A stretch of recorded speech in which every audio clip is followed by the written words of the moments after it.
حضرت موسیٰ علیہ السلام کی کہانی۔ سوچیے کہ وہ کیا وجہ ہو سکتی ہے جو ایک ماں کو مجبور کرتی ہے کہ وہ اپنے نوزائیدہ بیٹے کو دریا کے حوالے کر دے۔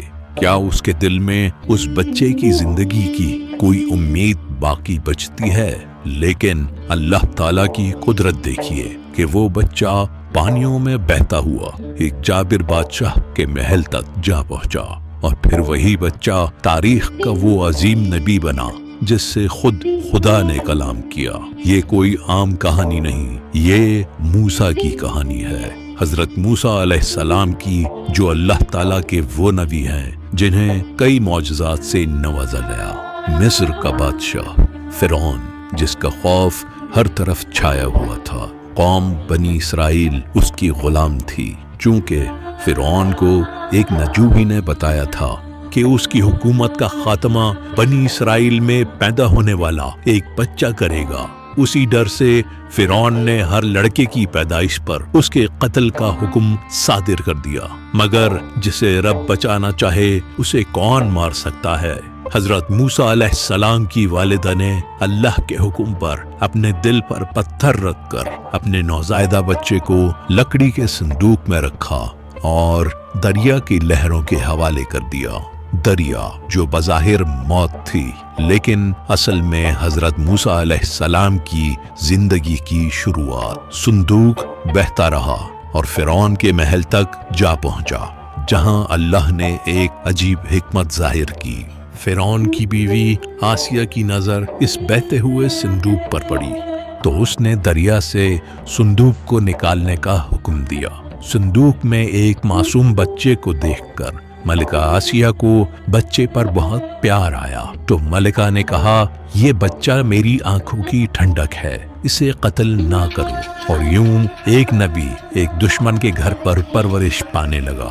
فرعون نے اپنی تسلی کے لیے حضرت موسیٰ علیہ السلام کو پرکھا، ان کے سامنے چند سکے اور انگارہ رکھا، یہ سوچ کر کہ اگر یہ بچہ نبی ہوگا تو سکے اٹھائے گا اور عام بچہ ہوگا تو چمکتا ہوا انگارہ پکڑ لے گا۔ حضرت موسیٰ علیہ السلام نے انگارہ اٹھا کر منہ میں رکھ لیا، جس سے ان کی زبان جل گئی، تو فرعون کو یقین ہوا کہ یہ ایک عام بچہ ہے۔ یہی وجہ تھی کہ حضرت موسیٰ علیہ السلام ہکلا کر بات کرتے تھے۔ وہ بچپن جو محل کی دیواروں کے اندر گزرا، حضرت موسیٰ علیہ السلام وہاں پروان چڑھتے رہے، جنہوں نے کل اسی فرعون کو للکارنا تھا، جو بنی اسرائیل میں پیدا ہونے والے ہر بچے کو اپنی حکومت کے خاتمے کے ڈر سے مروا دیتا تھا۔ اللہ تعالیٰ کے یہی کام ہیں، حیران کر دینے والے۔ جوانی کے دور میں جب حضرت موسیٰ علیہ السلام نے ایک مظلوم اسرائیلی پر ظلم ہوتے دیکھا تو غصے میں آ کر قبطی کو مارا اور وہ مر گیا۔ آپ گھبرا گئے کیونکہ لوگ آپ کے دشمن بن گئے تھے۔ شہر میں جان کا خطرہ محسوس ہوا تو آپ نے شہر چھوڑ دیا۔ وہ شہر سے نکل کر چلتے رہے، تنہا، خوف زدہ، اور دل میں بس ایک دعا کرتے رہے، اے میرے رب، مجھے ظالموں سے بچا لے۔ مدین کی طرف سفر کیا۔ راستے میں ایک کنواں ملا جہاں دو لڑکیاں اپنے جانوروں کو پانی پلانے کے لیے انتظار میں تھیں۔ حضرت موسیٰ علیہ السلام نے ان کی مدد کی۔ لڑکیوں کے والد حضرت شعیب علیہ السلام نے انہیں پناہ دی، بیٹی سے نکاح کروا دیا، اور پھر سالوں کی بندگی، ریاضت اور عبادت نے انہیں نرمی، فہم اور حلم سکھا دیا۔ ایک رات جب وہ اپنے اہل خانہ کے ساتھ مدین سے واپس آ رہے تھے، دور ایک روشنی دکھائی دی۔ وادی طوا، کوہ طور کے دامن میں وہ روشنی بس روشنی نہ تھی، وہ ایک الہی پیغام کی ابتدا تھی۔ اللہ نے انہیں پکارا، اے موسیٰ، اور پہلا جملہ جو رب نے فرمایا وہ یہ تھا، میں ہی تیرا رب ہوں، اپنی نالین اتار دے، تو وادی مقدس میں ہے۔ اللہ نے انہیں نبوت دی، معجزہ دیا اور ذمہ داری سونپی کہ فرعون کے پاس جاؤ اور کہہ دو، تو نے حد سے تجاوز کیا ہے۔ موسیٰ کا دل لرز گیا، کہا، اے رب، میں بولنے میں کمزور ہوں، میرا بھائی ہارون ساتھ ہو تو آسانی ہوگی۔ اللہ تعالیٰ نے قبول فرمایا۔ اور یوں دو بھائی رب کے پیغام کے ساتھ جابر بادشاہ فرعون کے دربار میں داخل ہوئے۔ فرعون نے مذاق اڑایا، شک کیا اور چیلنج کیا۔ فرعون نے باکمال جادوگر بلائے اور مقابلہ ہوا۔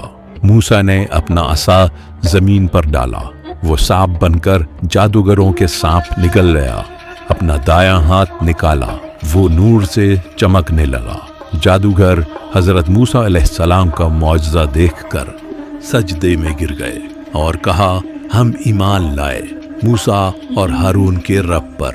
فرعون کا غرور لرز اٹھا، جس سے بچنے کے لیے رات کے اندھیرے میں حضرت موسیٰ علیہ السلام اپنی قوم کو لے کر نکل پڑے۔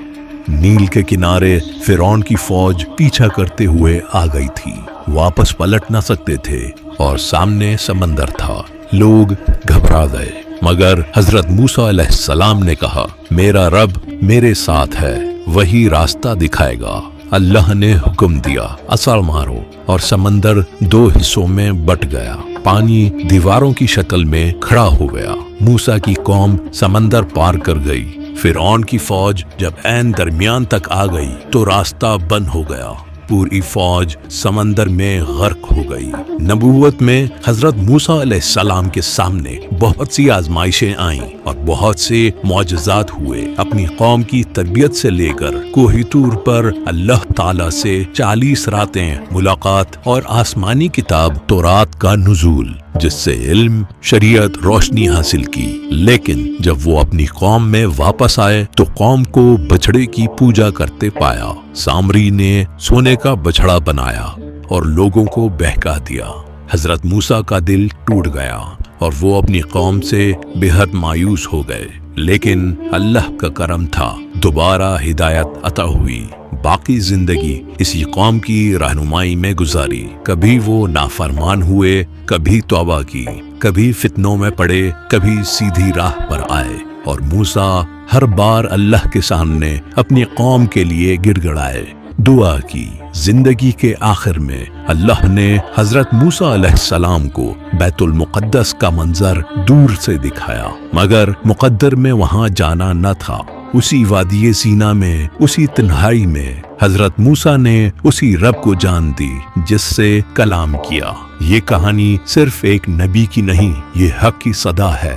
غلامی سے آزادی تک، خوف سے ایمان تک، اور بندگی سے نبوت تک۔ یہ کہانی صرف موسیٰ علیہ السلام کی نہیں، بلکہ اللہ کے اس وعدے کی ہے جو اندھیرے میں روشنی بن کر ظاہر ہوا۔ اور میں ہوں ابراہیم النور۔